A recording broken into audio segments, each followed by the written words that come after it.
नमस्कार, UP live देख रहे हैं आप। साथ आपके मैं हूं ज्योति आर्या।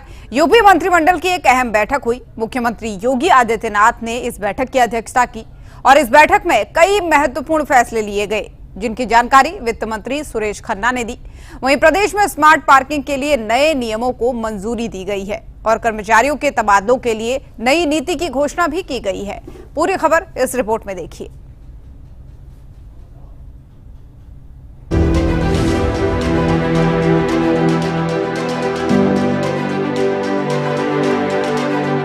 लखनऊ के लोक भवन में सीएम योगी की अध्यक्षता में हुई यूपी कैबिनेट की बैठक में 11 महत्वपूर्ण प्रस्तावों पर मुहर लगी। इस बैठक में तबादले की नई नीति जैसे कई अहम मुद्दों पर मुहर लगी है। बैठक के बाद वित्त मंत्री सुरेश खन्ना ने बताया कि प्रदेश के सभी नगर निगमों में अब एक समान पार्किंग नियम लागू होंगे। इसके तहत हर जिले में स्मार्ट पार्किंग की सुविधा विकसित की जाएगी ताकि शहरों में ट्रैफिक जाम और अव्यवस्थित पार्क की समस्या को खत्म किया जा सके। ये न सिर्फ वाहनों की करे बल्कि डिजिटल सिस्टम के जरिए पार्किंग शुल्क और प्रबंधन को पारदर्शी बनाएंगे। कि लगातार जो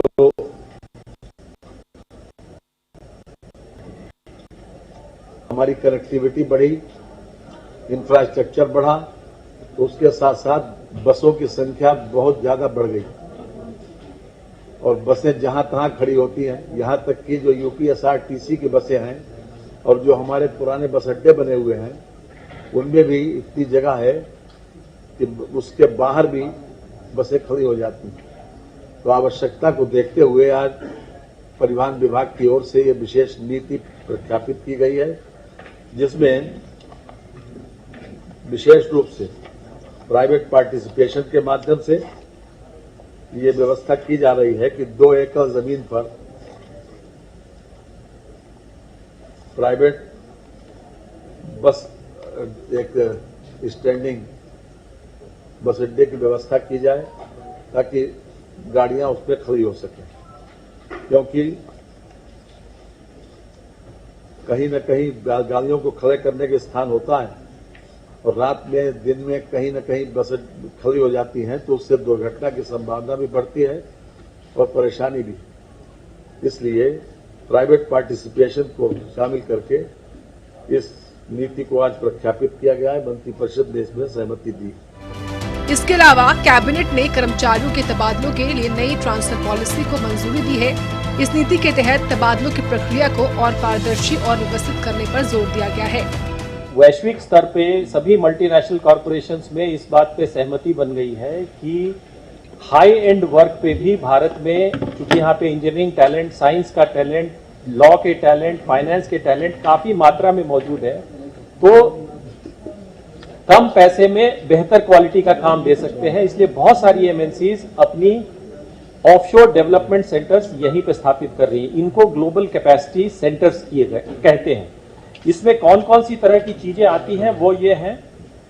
पहला जो है सॉफ्टवेयर और आईटी जो है, उसमें आपका machine learning, cloud computing, robotic process automation, AI संचालित डेवलपमेंट, साइबर सुरक्षा, इंजीनियरिंग डेवलपमेंट। इसी प्रकार से बहुत सारी डिजाइन्स, जैसे मान लीजिए ये फोन है, इसका ईयरपीस कैसे डिजाइन होगा, इसका जो चार्जर कैसे डिजाइन होगा, बहुत सारे डिजाइन का एलिमेंट है। वो भी इंजीनियरिंग डिजाइन काफी कॉस्टली और काफी टाइम कंज्यूमिंग काम होता है और हम काफी सस्ते दामों में ये काम कर सकते हैं और अच्छी गुणवत्ता के साथ कर सकते हैं। यूपी कैबिनेट के ये फैसले योगी सरकार की उस प्रतिबद्धता को दर्शाते हैं जो प्रदेश में विकास, पारदर्शिता और जन सुविधा को बढ़ाने के लिए है। स्मार्ट पार्किंग और नई तबादला नीति से जहां शहरों में ट्रैफिक व्यवस्था सुधरेगी, वहीं कर्मचारियों को भी राहत मिलेगी। ये कदम उत्तर प्रदेश को और व्यवस्थित और समृद्ध बनाने की दिशा में एक और मील का पत्थर साबित होगा। ब्यूरो रिपोर्ट, सूर्य समाचार।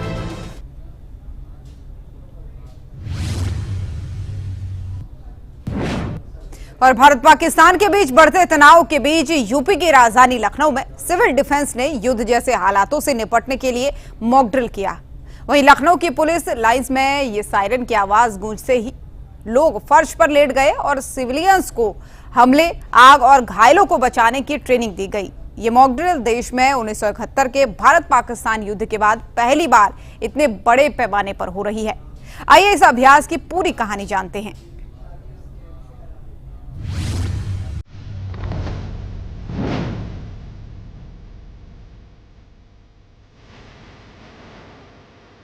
लखनऊ की पुलिस लाइन में सिविल डिफेंस पुलिस और स्थानीय प्रशासन ने युद्ध जैसे हालात से निपटने के लिए एक मॉक ड्रिल का रिहर्सल किया है। गृह मंत्रालय के निर्देश पर 7 मई को होने वाले राष्ट्रव्यापी मॉक ड्रिल की तैयारियों के तहत यह अभ्यास किया गया। जैसे ही एयर रेड सायरन बजा, लोग तुरंत फर्श पर लेट गए, दोनों हाथों से अपने कान बंद किए और हमले से बचने की तकनीक का प्रदर्शन किए। सिविल डिफेंस की इस ट्रेनिंग में सिविलियंस को कई अहम बातें सिखाई गई हैं। गोलाबारी या बम विस्फोट के दौरान घायल होने पर तुरंत क्या करना चाहिए, घायलों को सुरक्षित अस्पताल कैसे पहुंचाया जाए और हमले के दौरान आग लगे तो उसे कैसे बुझाया जाए, इन सभी का गहन प्रशिक्षण दिया गया। वीडियो फुटेज में साफ दिख रहा है कि सायरन बजते लोग अनुशासित तरीके से जमीन पर लेट जाते हैं और सिविल डिफेंस वाइन उन्हें दिशा निर्देश दे रहे हैं। यह अभ्यास न सिर्फ नागरिकों को जागरूक कर रहा है बल्कि आपात स्थिति में उनकी जान बचाने की तैयारी भी है।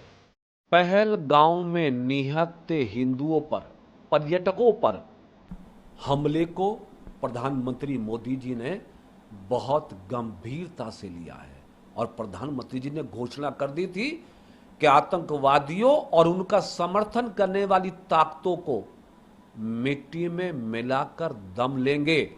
सरकार ने अपने कदम आगे बढ़ा दिए हैं।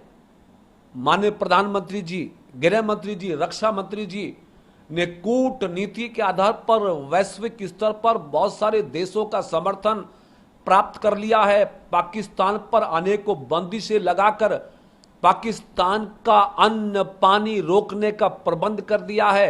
मॉक ड्रिल कराने का फैसला केंद्रीय विभाग की ओर से 7 तारीख के लिए लिया गया है। देश की जनता को आभास हो गया है कि हमारे प्रधानमंत्री नरेंद्र मोदी जी ने मॉक ड्रिल का फैसला लेकर संकेत दे दिया है कि पाकिस्तान और आतंकवादियों की सामत जल्दी ही आने वाली है। इस मॉक ड्रिल की खास बात यह है कि यह 1971 के भारत पाकिस्तान युद्ध के बाद पहली बार इतने बड़े पैमाने पर की जा रही है। उस समय भी सायरन, ब्लैकआउट और बंकरों का इस्तेमाल कर नागरिकों को हवाई हमले से बचाया गया था। हाल ही में 22 अप्रैल को पहलगाम आतंकी हमले के बाद भारत पाकिस्तान तनाव बढ़ गया है, जिसके चलते गृह मंत्रालय ने 244 जिलों में मॉक ड्रिल के निर्देश दिए हैं।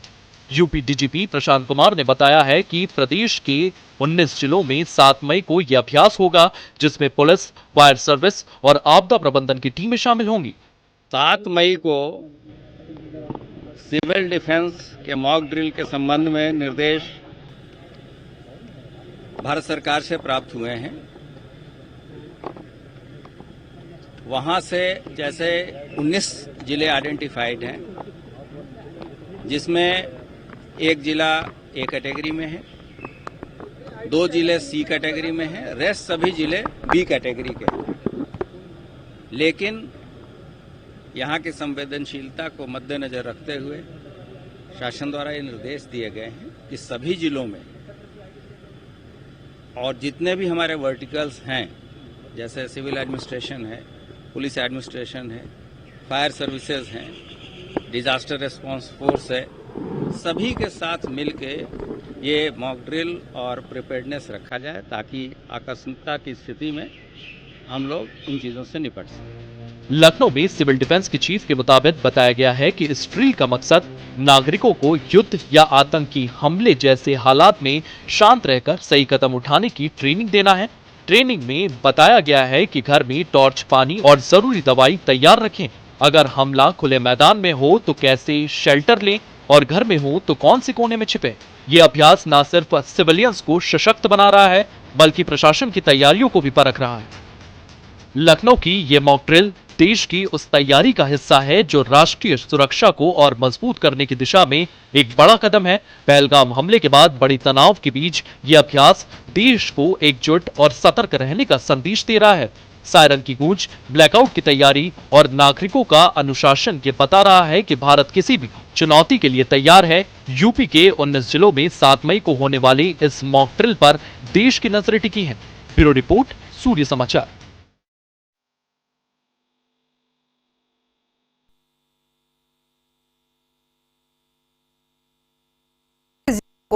तैयार किया जा रहा है मॉक ड्रिल के लिए, क्योंकि 7 मई को देश भर में मॉक ड्रिल होगा और इसी के साथ ही यूपी के भी 19 जिलों में मॉक ड्रिल होना है, जिसमें जिलों को अलग अलग कैटेगरी में बांटा गया है, ए, बी और सी। और ऐसे में यूपी के डीजीपी ने क्या कहा वो भी आपने सुना और स्पेशल रिपोर्ट भी आपने देखी, किस तरीके से नागरिकों को बताया जा रहा है कि युद्ध जैसी स्थिति में वो कैसे अपना बचाव कर सकते हैं। और हमारे सहयोगी विवेक कश्यप इसी खबर पर ज्यादा जानकारी के लिए लखनऊ से हमारे साथ लाइव जुड़ रहे हैं। विवेक, कौन कौन से जो 19 जिले हैं, कौन कौन से वो जिले हैं और किस जिलों को किस श्रेणी में रखा गया है, ये भी बताइएगा। और ये भी बताइएगा कि किस तरीके से नागरिकों को जागरूक किया जा रहा है इसे लेकर।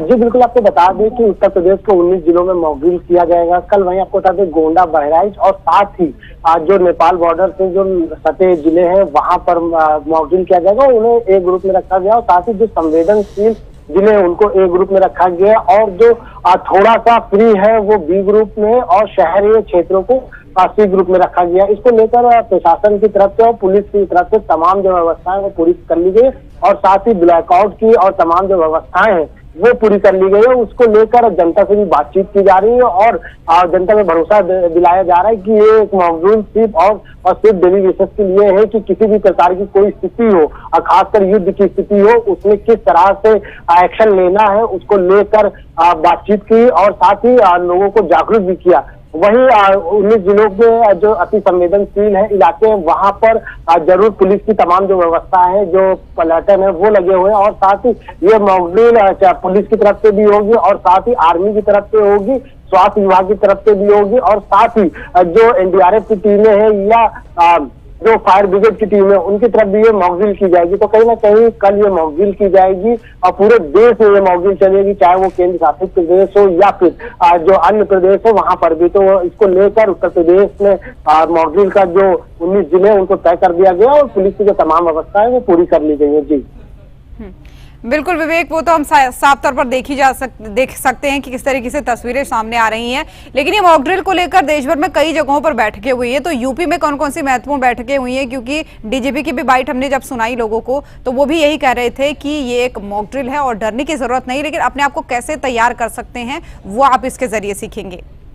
जी बिल्कुल, आपको बता दें कि मॉक ड्रिल को लेकर उससे पहले अभ्यास किया गया लखनऊ के पुलिस लाइन इलाके में, जहां पर तमाम जो पुलिस के कर्मी थे वो मौजूद थे और साथ ही आम जनता थी वो भी मौजूद थी और उन्होंने भी ड्रिल से पहले अभ्यास किया कि अगर कोई सिचुएशन खराब होती है तो उसमें किस तरह से प्रतिक्रिया करनी है, किस तरह से लोगों की मदद करनी है और साथ ही अगर किसी प्रकार की कोई दुर्घटना होती है तो उसमें किस तरह से जनता को एक दूसरे की मदद करनी है, उसको लेकर भी लखनऊ के पुलिस लाइन में अभ्यास किया गया। वहां पर भी तमाम जो आलाधिकारी थे पुलिस के वो मौजूद थे और साथ ही जागरूकता के साथ उन्होंने एक अभियान भी चलाया। मॉक ड्रिल से पहले लोगों को पहले मॉक ड्रिल के बारे में बताया और साथ ही जब तक ये मॉक ड्रिल की जाएगी उससे पहले पुलिस लाइन में तमाम जो जनता थी उनको बताया गया मॉक ड्रिल के बारे में और साथ ही जो स्थिति इस समय युद्ध की है देश की उसके बारे में बताया। उसके बाद वो अभ्यास शुरू किया गया। एनडीआरएफ की भी टीम मौजूद थी पुलिस लाइन में और साथ ही पुलिस के जो आलाधिकारी थे वो भी मौजूद थे। तो कहीं ना कहीं ये जो मॉक ड्रिल है वो पूरे देश में कल होगी और साथ ही उसको लेकर जो तमाम व्यवस्था है, जो सुरक्षा की व्यवस्था है उनको भी पूरा कर लिया गया है। अब ये देखने वाली बात होगी कल जब ये सायरन पहले बजेगा उसके बाद जब मॉक ड्रिल शुरू होगी तो उसमें क्या लोग अपना, क्योंकि ऐसे में लोग डर जाते हैं, आम जनता डर जाती है कि मॉक ड्रिल क्या है उसके बारे में जानना चाहते हैं, उसको लेकर भी पुलिस कहीं ना कहीं लोगों को जागरूक करते नजर आ रही है। जी बिल्कुल विवेक, लेकिन क्या स्कूलों में छुट्टी रखी गई है इस मॉक ड्रिल को देखते हुए? ये भी ये बहुत अहम जानने वाली बात है और साथ ही पहले स्कूलों के बारे में बताइए, उसके बाद भी हम आपसे और जानकारी लेंगे। जी बिल्कुल, आपको बता दें अभी स्कूलों को लेकर किसी भी प्रकार और विवेक ये भी बताइए कि क्या जो 19 जिले हैं उनके मुख्य जिले वाले स्थान पर ये होगा या किसी भी स्थान पर की जा सकती है? जी बिल्कुल, आपको बता दें जो 19 जिले हैं 19 जिलों में उनके स्पॉट तय किए गए हैं और साथ ही क्योंकि स्पॉट इसलिए भी चिन्हित करना जरूरी हो जाता है क्योंकि तमाम जो सुरक्षा के इंतजाम है वो पर्टिकुलर एक ही स्पॉट पर किए जाएंगे पुलिस की तरफ से। और साथ ही अगर लखनऊ की बात करें तो लखनऊ से कुछ किलोमीटर की दूरी पर बख्शी तालाब पड़ता है जहां पर यह फोर्स स्टेशन है वहां पर भी मॉक ड्रिल की जाएगी। और अगर स्कूल की बात करें तो स्कूल में अभी शिक्षा विभाग की तरफ से कोई भी ऐसा नोटिफिकेशन नहीं आया कि स्कूलों की छुट्टी की जाए, लेकिन जब कल पूरे देश में मॉक ड्रिल की जाएगी तो कहीं ना कहीं कहा जा सकता है कि स्कूलों में भी बच्चों को मॉक ड्रिल के लिए तैयार किया जाएगा और उनको शिक्षा दी जाएगी किस तरह से जब स्थिति खराब हो वो एक दूसरे की कैसे मदद करे। तो कहीं ना कहीं स्कूल में भी ऐसे कई स्कूल होंगे जहां पर कल स्कूल के बच्चे भी मॉक ड्रिल करते नजर आएंगे, अभ्यास करते नजर आएंगे। तो तमाम चीजें हैं जो कि आजकल देखने वाली बात होगी, लेकिन अभी तक किसी भी प्रकार का कोई नोटिफिकेशन स्कूल की और शिक्षा विभाग की तरफ से नहीं आया जी। ठीक है विवेक, आप हर गतिविधि पर नजर बनाए रखिएगा। फिलहाल बहुत धन्यवाद आपका तमाम जानकारियां साझा करने के लिए। तो आगे बढ़ते हुए रुक करेंगे अगली खबर का। भारत पाकिस्तान के बीच बढ़ते तनाव के बीच गाजियाबाद में सिविल डिफेंस ने युद्ध जैसे हालात से निपटने के लिए मॉक ड्रिल की तैयारियों को लेकर एक अहम बैठक की। यह अभ्यास 7 मई को जिले में आयोजित होगा, जिसमें नागरिकों को आपात स्थिति में सुरक्षा के उपाय सिखाए जाएंगे। आइए इस बैठक और मॉक ड्रिल की पूरी जानकारी लेते हैं।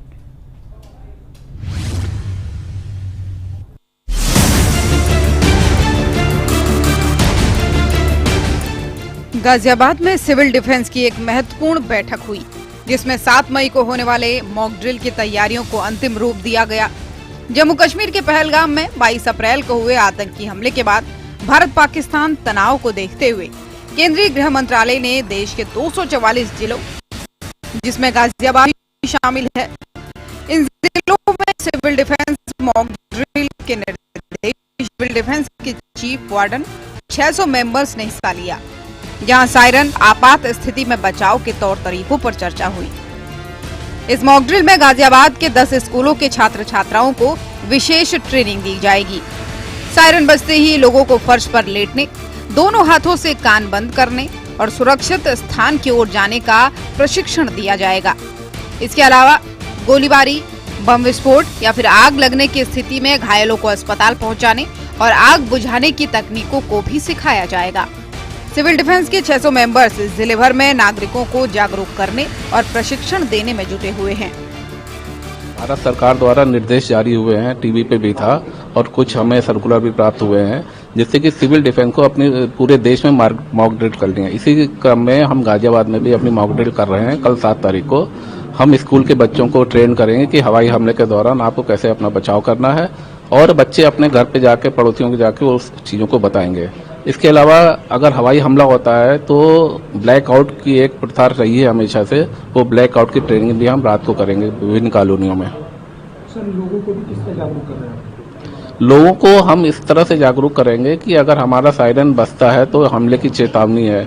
अगर सायरन की एक दूसरी टोन होती है, अगर वो बजता है तो हमला हो चुका है, और अगर हमला ओवर हो गया है तो एक तीसरी टोन होती है। उस दौरान आपको क्या करना है ये सब उनको बताया जाएगा। गाजियाबाद की इस मॉक ड्रिल की तैयारी न सिर्फ नागरिकों को युद्ध या आतंकी हमले जैसे हालात के लिए तैयार कर रही है, बल्कि राष्ट्रीय सुरक्षा को मजबूत करने की दिशा में एक बड़ा कदम भी है। 7 मई को सायरन की गूंज और ब्लैकआउट का अभ्यास गाजियाबाद वासियों को सतर्क और सशक्त बनाने का संदेश देगा। यह अभ्यास ये भी सुनिश्चित करेगा कि हमारा प्रशासन और नागरिक किसी भी चुनौती का सामना करने को तैयार हैं। ब्यूरो रिपोर्ट, सूर्या समाचार।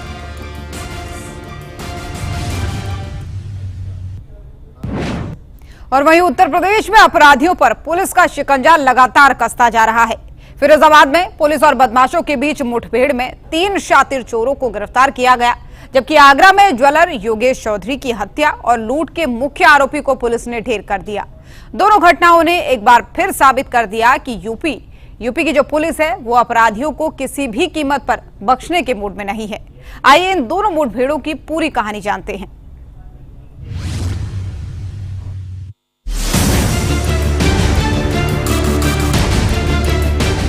फिरोजाबाद के थाना रामगढ़ क्षेत्र में इंडस्ट्रियल एरिया के पास पुलिस और बदमाशों के बीच मुठभेड़ हुई। पुलिस अधीक्षक सौरभ दीक्षित के निर्देशन में एंटी थेफ्ट टीम चेकिंग कर रही थी, तभी 3 संदिग्धों ने पुलिस को देखकर फायरिंग शुरू कर दी। आत्मरक्षा में पुलिस ने जवाबी फायरिंग की, जिसमें तीनों बदमाशों के पैर में गोली लगी है। घायल बदमाशों को जिला अस्पताल में भर्ती कराया गया है। पुलिस ने मौके से चोरी की एक ट्रैक्टर ट्रॉली, 3 अवैध तमंचे, 6 खाली खोखे और 6 जिंदा कारतूस बरामद किए हैं। पूछताछ में बदमाशों ने कई चोरियों में अपनी संलिप्तता कबूल की है। ये दिनांक 2/5/2025 को थाना रामगढ़ क्षेत्र से एक ट्रैक्टर मय टाली के चोरी हुआ था। इसमें उचित धाराओं में अभियोग पंजीकृत किया गया था। घटना के अनावरण के लिए रामगढ़ पुलिस, सर्विलांस स्वाट टीम तथा एंटी ऑटो थेफ्ट सेल की टीम भी लगी हुई थी। इस घटना में कुल 4 नाम प्रकाश में आए थे। आज सूचना ये मिली कि फैक्ट्री एरिया कच्चा रास्ता रामगढ़ थाना क्षेत्र में 3 बदमाश, उसमें से 3 चोर मय सामान के यहाँ उपस्थित हैं और सामान को, जो भी चोरी का माल है, ट्रैक्टर और अन्य सामान को कहीं बेचने की फिराक में है और अपने एक साथी का इंतजार कर रहे हैं। इस सूचना पे रामगढ़ पुलिस, स्वाट सर्विलांस टीम और एंटी ऑटो थेफ्ट टीम द्वारा संयुक्त रूप से दबिश दी गई है। पुलिस को देखते ही इन लोगों ने पुलिस के ऊपर फायरिंग कर दी। इसमें आत्मरक्षात्मक पुलिस ने भी फायरिंग की है, जिसके इनको पैर में गोली लगी है। दूसरी ओर आगरा में 2 मई को सिकंदरा थाना क्षेत्र के बालाजी ज्वेलर्स में हुई सनसनीखेज लूट और ज्वेलर योगेश चौधरी की हत्या के मामले में पुलिस को बड़ी कामयाबी मिली है। सिकंदरा इलाके में पुलिस ने मुख्य आरोपी अमन को घेर लिया है। एसपी रविशंकर प्रसाद के मुताबिक अमन ने लूटे गए आभूषण की बरामदगी के दौरान पुलिस कर्मियों की पिस्तौल छीनकर फायरिंग शुरू कर दी। यहाँ पर शुक्रवार के दिन करीब 12 बजे के करीब एक व्यवसायी थे, योगेश चौधरी जी। उनका बहुत ही जघन्य तरीके से उनकी हत्या कर दी गई एवं उनके दुकान में लूटपाट की घटना हुई। इस घटना को हमारी पुलिस ने एक चैलेंज के रूप में लिया और हमारे डीसीपी जो हमारे साथ हैं अधिकारी, इनके पर्यवेक्षण में हमारे जो टीम के लड़के, जो 2 यंग हमारे आईपीएस ऑफिसर हैं, आदित्य और विनायक, इन दोनों ने अथक परिश्रम पिछले 72 घंटे में किया। साथ ही साथ इनके साथ जो इनकी टीम जो लगी हुई थी, हमारे 9 अलग अलग टीम डीसीपी साहब ने बनाया और उन सभी लोगों को अलग अलग जिम्मेदारियां दी गई। इस पूरे घटनाक्रम में, जैसा कि आप सभी जानते हैं और सभी मीडिया के साथियों ने दिखाया कि 2 लोग इन्वॉल्व थे, उनको जो उनके दुकान पर लूट हुई उसमें। तो इसमें से जो 2 लोग इन्वॉल्व थे, उसमें एक अमन, जिसने की गोली चलाई थी, आज सुबह पुलिस के साथ उसकी एक मुठभेड़ हुई, जिसमें कि अमन घायल हुआ और उसे हॉस्पिटल भेजा गया, जहां पर कि उसकी मृत्यु हो गई। फिरोजाबाद और आगरा की इन मुठभेड़ों ने यूपी पुलिस की सख्ती और अपराधियों पर नकेल कसने की बात उजागर की है।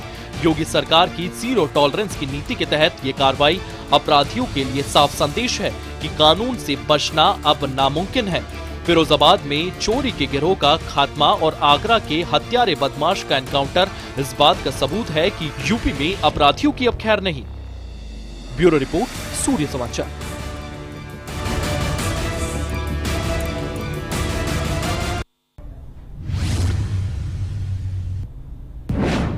तो यूपी लाइव में फिलहाल के लिए मेरे साथ बस इतना ही। देश और दुनिया की बाकी खबरों के लिए आप देखते रहिए सूर्य समाचार। नमस्कार।